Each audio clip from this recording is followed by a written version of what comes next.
Trailer কিন্তু কথা বলে। কালকি 2898 এর ট্রেলারে একটা ছোট্ট গল্পের আভাস কিন্তু আমরা পেয়ে গেলাম।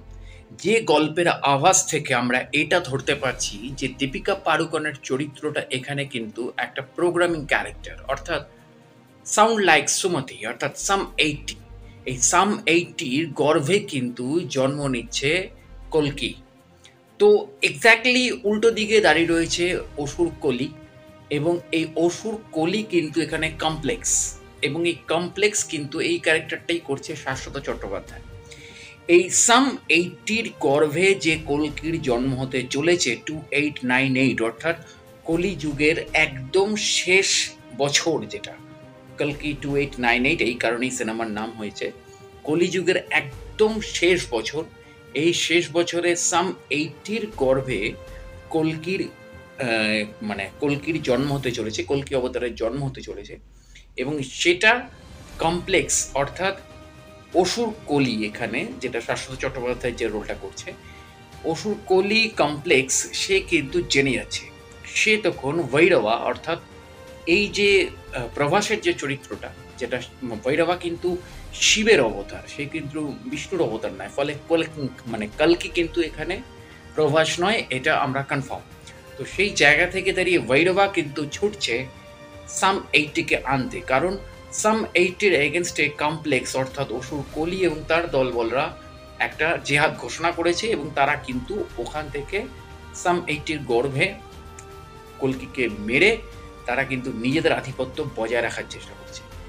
কিন্তু এই যে ভৈরবা সাম 80-কে আনতে যাচ্ছে যাতে সে কমপ্লেক্সের রাজ্যের বাসিন্দা হয়, এবং সাম 80 অর্থাৎ দীপিকা পাড়ুকোনের চরিত্রটা, সে কিন্তু পালিয়ে বেড়াচ্ছে যাতে তাকে কমপ্লেক্সের রাজ্যে, অর্থাৎ শাশ্বত চট্টোপাধ্যায়ের রাজ্যে বাসিন্দা হতে না হয়।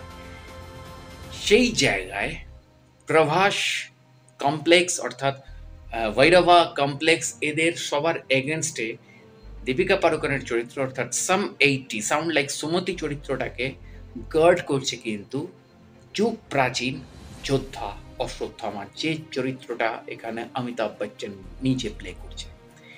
এবং তার পাশাপাশি কমল হাসানের চরিত্রটাও এখানে খুব ইন্টারেস্টিং ক্যারেক্টারে আসছে, কেননা কোথাও মনে হচ্ছে কমল হাসানের চরিত্রটা একটা সাসপেন্সে চরিত্র। যদিও এটা নিয়ে স্টাডি করছি, এটা নিয়ে একটা রিসার্চ ওয়ার্ক চলছে, এবং এটা নিয়ে খোঁজখবর লাগাচ্ছি যে খুব ইন্টারেস্টিং একটা চরিত্র, যে এই চরিত্রটা কি হতে চলেছে। কারণ গল্পের মজাটা এইখানেই যে গল্প বলার আগে, কেননা নাগ অশ্বিন জীবনে প্রথমবার নয় এরকম নাগ অশ্বিন এর আগেও অনেকবার চমক দিয়েছে তার সিনেমার মাধ্যমে, কিন্তু ঘটনা হচ্ছে কালকি নাগ অশ্বিনের ওয়ান অফ দ্য মাস্টারপিস হতে চলেছে, এবং সেটা তার ট্রেলারেই আমরা ধরতে পেরেছি। এবং প্রথম দিকে এতটা এক্সপেকটেশন ছিল না, কেননা আমরা ভেবেছিলাম নাগ অশ্বিনের কাছ থেকে এতটা এক্সপেক্ট আমরা করিনি, কারণ এইরকম প্রজেক্ট তার কাছ থেকে পাইনি, যেটা আমাদের প্রশান্ত নীলের কাছ থেকে একটা এক্সপেকটেশন থাকে। কেননা প্রশান্ত নীল পরপর এরকম ধরনের কাজ দিয়েছিল, যার জন্য কেজিএফ 1-2 এর পর সালার নিউ আমাদের একটা এক্সপেকটেশন ছিল। তো সেই জায়গা থেকে দাঁড়িয়ে নাগ অশ্বিনের কাছ থেকে এক্সপেকটেশনটা ছিল না, কিন্তু ট্রেলার আসার পর ধরতে পারা গেছে যে এই গল্পটাকে কোন লজিকেও নিয়ে যাচ্ছে। তো সেই জায়গা থেকে দাঁড়িয়ে মহাভারতের কলি যুগ শুরু হচ্ছে কিন্তু যদু বংশের শেষ এবং পাণ্ডবদের স্বর্গে গমন থেকে, এবং কলিযুগের শেষ কিন্তু হচ্ছে একদম ক্যালকুলেশন যদি আপনি করেন হিন্দু শাস্ত্র অনুযায়ী, তাহলে কিন্তু 2898 খ্রিস্টাব্দে।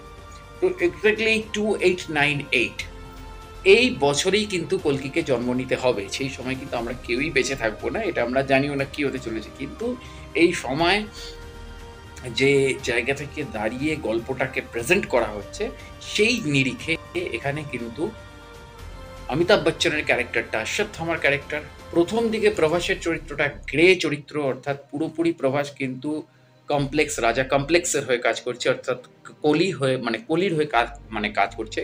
কিন্তু লাস্টের দিকে অশ্বত্থামার প্রতিহত তার সামনে, এবং কোথাও মনে হচ্ছে, কেননা মহাভারতের দুটো মহাভারতের একটি অমর চরিত্র, সে হচ্ছে অশ্বত্থামা, যে আজও জীবিত রয়েছে।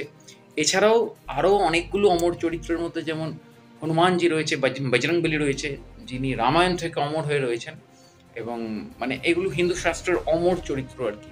এবং আমরা জানি যে রাজা বলি, তিনিও কিন্তু অমর হয়ে রয়েছে। তো আমার কোথাও মনে হচ্ছে এই অমর চরিত্রগুলোকে কালকি 2898 এ কিন্তু প্ল্যান করা হচ্ছে এবং যার জন্য কমল হাসানের চরিত্রটা খুব ইম্পোর্টেন্ট এখানে।